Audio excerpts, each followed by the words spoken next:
नमस्कार दोस्तों, मेरी एक और वीडियो में आपका स्वागत है। आज की वीडियो में डिस्कस करने वाले हैं बाउंड्री डिस्प्यूट। ठीक है, इन लैंड लॉ यूपी रेवेन्यू 2006।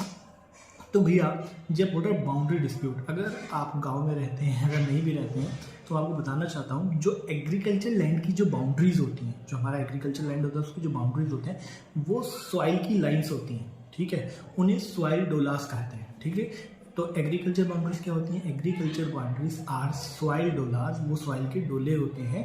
मतलब एक मिट्टी की लाइन होती है, एक लाइन के इस तरफ एक दूसरा जो मतलब कोई और ऑनर होता है, और लाइन के इस तरफ कोई और ऑनर होता है। ठीक है, तो मैंने बोला एग्रीकल्चर की बाउंड्रीज को सॉइल डोलास कहते हैं। सॉइल डोलास के इस तरफ पे कोई और ऑनर होगा, दूसरी तरफ पे कोई और ऑनर होगा। तो मैंने बोला बाउंड्री डिस्प्यूट। बाउंड्री डिस्प्यूट क्या होगा? चाहे तो दो बंदे लड़ाई कर रहे होंगे कि ये जमीन मेरी है, ये मेरी है, ये मेरा हिस्सा मेरा, और किसी का भी उस पर पोजीशन नहीं होगा। नो पार्टी हैव पोजीशन, और सिर्फ लड़ाई करेगी मेरा ही मेरा है। एक तो केस ये बन सकता है, ठीक है, बाउंड्री डिस्प्यूट में। दूसरा केस ये बन सकता है कि एक बंदे ने अपनी जो सॉइल का डोला है, ठीक है, उसको हटाया और उसको आगे लगा दिया, क्योंकि सॉइल का है तो उखाड़ा और उखाड़ के आगे लगा दिया। तो अब इस बंदे ने अपनी जमीन बढ़ा ली है, ए पर्सन ने, और बी की जमीन कम हो गई है। तो दो तरह के डिस्प्यूट होने वाले हैं, एक जहां पे पोजीशन नहीं है, और एक पे जिसकी जमीन थी उसकी जमीन ले ली गई और अपने सॉइल के डोले को आगे बढ़ा दिया दूसरे बंदे ने। तो इस तरह के केसेस होते हैं, दो केसेस होते हैं। अब इन केसेस को डील कौन करता है, कौन सी अथॉरिटी डील करती है? इस तरह के जो डोलबंदी के जो केस होते हैं, डोल मतलब जिसके अंदर कोई कब्जा कर लेता है या अपनी डोलबंदी आगे बढ़ा देता है, ठीक है, या पोजीशन के लिए लड़ाई हो रही थी, तो ये केस जाते हैं एसडीएम या एसडीओ के पास जाते हैं। किसके पास जाते हैं? एसडीएम या एसडीओ के पास जाते हैं। जब भाई ये केस एसडीएम के पास गई, पहला वो केस जहाँ पे नो पोजीशन है, तो क्या होगा?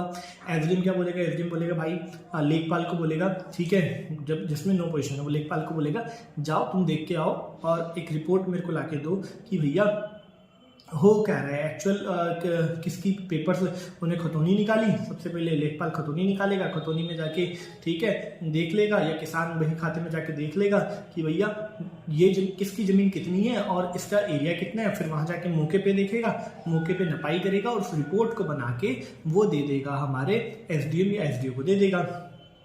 ठीक है, और फिर एसडीएम क्या करेगा? एसडीएम उस पर एक्शन लेगा, और अगर पोजीशन नहीं है तो जिस पार्टी का पोजीशन बनता है उस पार्टी को पोजीशन दे देगा। दूसरा केस जिसमें किसी ने अपनी जमीन बढ़ा ली है और जो राइटफुल पर्सन है उसकी जमीन कम कर दी है डोलबंदा करके। फिर से एसडीएम क्या बोलेगा, ये एसडीओ क्या बोलेगा, भाई लेखपाल जाके चेक करके, वो जाएगा वहां पे चेक करेगा, चेक करने के बाद वो एक रिपोर्ट बनाएगा और रिपोर्ट वो जमा कर देगा एसडीएम को, और एसडीएम देखेगा कि हाँ भाई एज पर रिपोर्ट ये किसके पास जानी चाहिए, किसकी चेक मतलब किसकी जमीन कितनी होनी चाहिए। फिर वो बता देगा, जो हमारा एसडीएम ऑर्डर दे देगा, इस बंदे की इतनी जमीन है, इस बंदे की इतनी जमीन है। मतलब दोनों ही रीजन में लेखपाल जाएगा, दोनों ही उसमें एसडीएम जो होगा उस रिपोर्ट को एनालाइज करके उस पर डिसीजन दे देगा और आपका सोल्यूशन हो जाएगा। अगर आप लेखपाल और एसडीएम ने जो डिसीजन दिया है उससे आप संतुष्ट नहीं है तो आप अपने एरिया के अपील कर सकते हैं कमिश्नर को। ठीक है, रेवेन्यू कमिश्नर, जो रेवेन्यू कमिश्नर होता है वहाँ जाके आप अपील डाल सकते हैं कि भैया हमारे, तो आप क्वेश्चन भी आ जाता है कि अपील क्या होती है रेवेन्यू के अंदर।